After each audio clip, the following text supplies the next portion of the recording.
In our society, there's an easy way to be perceived as intellectually meritorious. There's a way of being perceived as smart. You point to your degree. Right? People don't take out their IQ scores or their SAT scores and hit each other with that, but they will take out their degree and do it all the time. Here are some new perspectives that I'd like to provide, particularly in terms of the data concerning the state of universities currently. The entire purpose of a good university is to give you a foundation to fail, not a foundation to get an A. And if you graduate from college with straight A's, you have to do some serious soul searching as to why you chose to spend your time doing that. Firstly, there has to be ownership on an individual level. You as an individual wanting to enter university, take accountability as well. Take accountability as well. Stop being passive when it comes to your learning process. Be involved when it comes to online campus activities, leadership classes, mentorship classes, some NPO related activities, some societal contribution activities.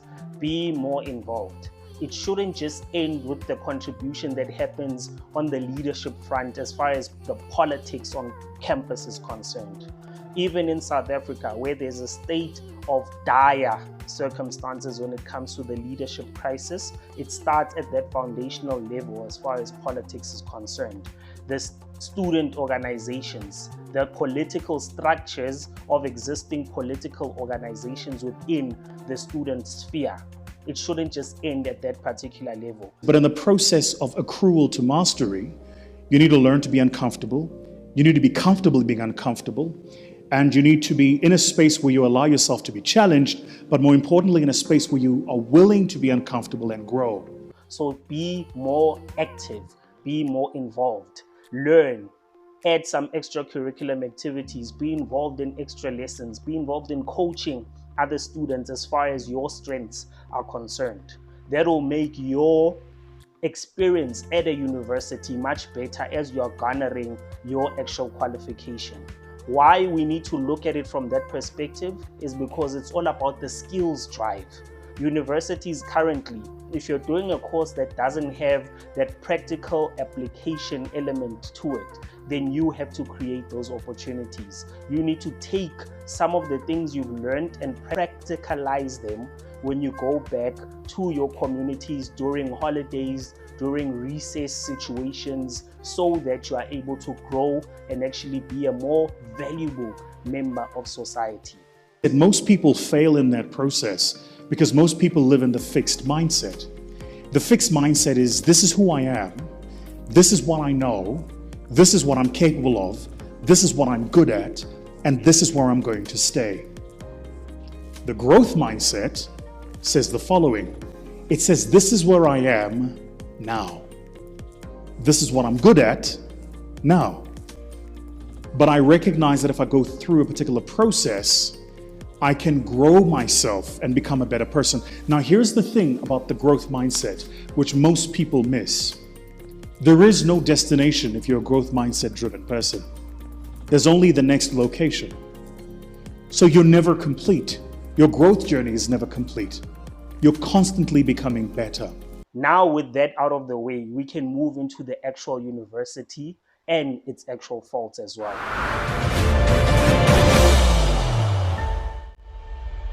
Stop focusing solely on the money aspects. In 2020, students owed Wits over 1 billion rand, which is unsustainable, the statement read. But one of the topics recently by Bernie Sanders was college is way too expensive for kids. We should have free tuition at public colleges and universities. That should be a right of all Americans, regardless of the income of their families. Protests calling on Wits to allow all students, including those with historical debt, to register continued on Friday, the 5th of March. Universities shouldn't be as expensive as they are. As we've learned, they range throughout the various countries worldwide, with the United States having the most expensive universities. It just breaks my heart when I get a young lady calling me from Atlanta last week on my show, and she's got $165,000 in student loan debt for a master's degree in sociology, and she makes $38,000 working for the state of Georgia. I mean, it's just, so where were her parents? Where we as a culture failed her to tell her that was going to work. But then you can't throw the baby out with the bathwater and say, well, education isn't a good idea. Unfortunately, the detriment is on the student as far as having to pay back all of those student loans and all those subsidized loans at the end of the day. So the duty of the university is to not just focus on making money from students who are there to learn. Students will come to us and say, this is what sealed the deal. It used to be reading, writing, and arithmetic. And well, we're now the fourth R, recreation. And with more amenities, bigger campuses, bigger staffs, well, our expenses have gone through the roof. So it's only fair that we raise tuition prices even more, right? Instead, they need to hone their curriculums in such a way that they only provide valuable courses. They need to look at the real problems in society and then cater by providing solutions for those problems. Certain courses need to be scrapped altogether. Certain courses need to be done away with altogether. The focus has to be on specialized fields, things that students or individuals in society can actually achieve without going to university. Let universities not actually pile up those qualifications so as to get more and more money out of the society at large. Help students actually identify their strengths. Help and mentor schools, high schools, the feeding process. Before a student goes to a university, they actually are fed by the system, right? The high school system, the private school system, the public school system. That system has to look at how do we best take the cream of the crop and then hone them. At the same time, without having strong exclusionary criteria, strong barriers to entry. Let it be known that the passion of the student must move forward, but the technicalities around the qualification as well must also be honed so that the right people enter the right spaces. And it's already happening. There are a number of coding bootcamps that offer this very land a job or your money back guarantee. And guess what? They're way cheaper, faster, relevant, up to date. They vet their students much harder and they help students with their job search. Have those actual courses that deal with practical things that cater to what society actually needs at this particular point in time.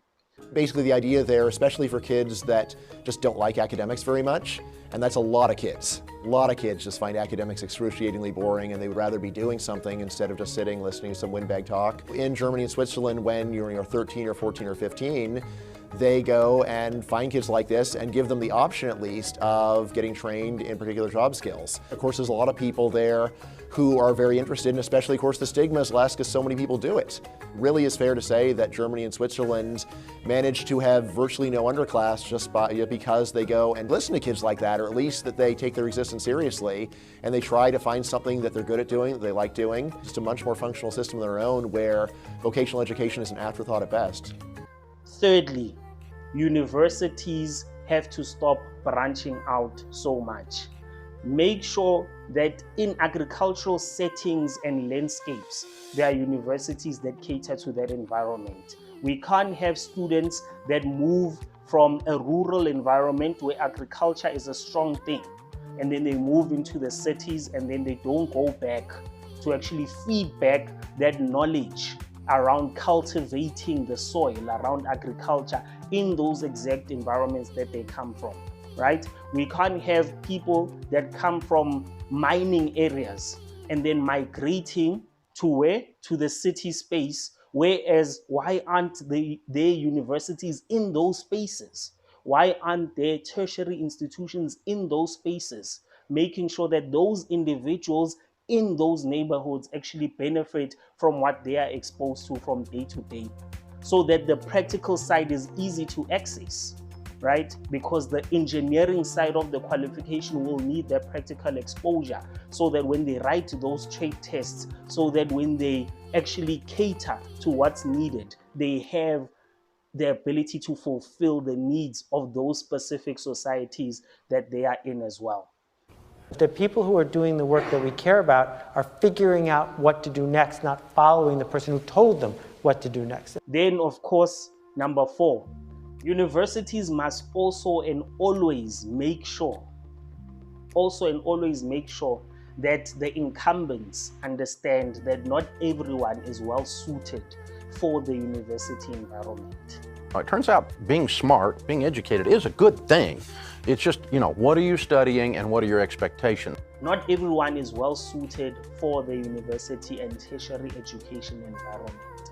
People must work to their strengths, and society must be able to match and mold the kids' strengths as far as possible. Honestly, no. I'm a business-minded person, and I would find it hard to work for another person. Yeah. Understand? I'm that type. So I believe in building generational wealth. Mm-hmm. And I believe by getting a job you can't do that, because you cannot leave your children a certificate. Understand? You need to leave them something that will feed them as well.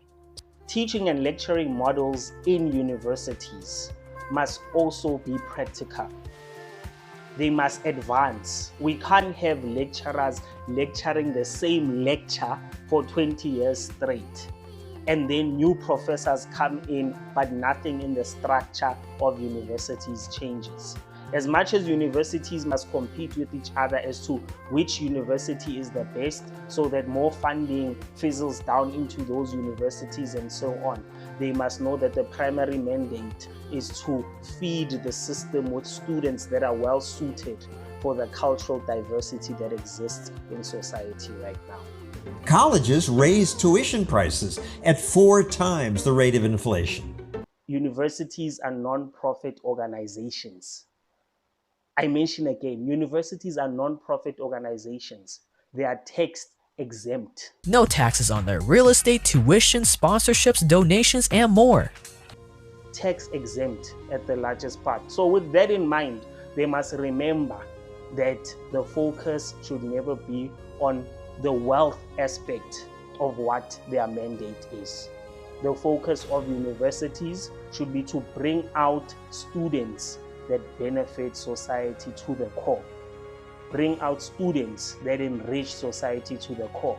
Bring out students that are able to visit the capitalist system, identify the gaps, mold it, and then combine communism, socialism, Marxism, capitalism into a fundamental strategy that benefits society in the way that society needs to actually benefit.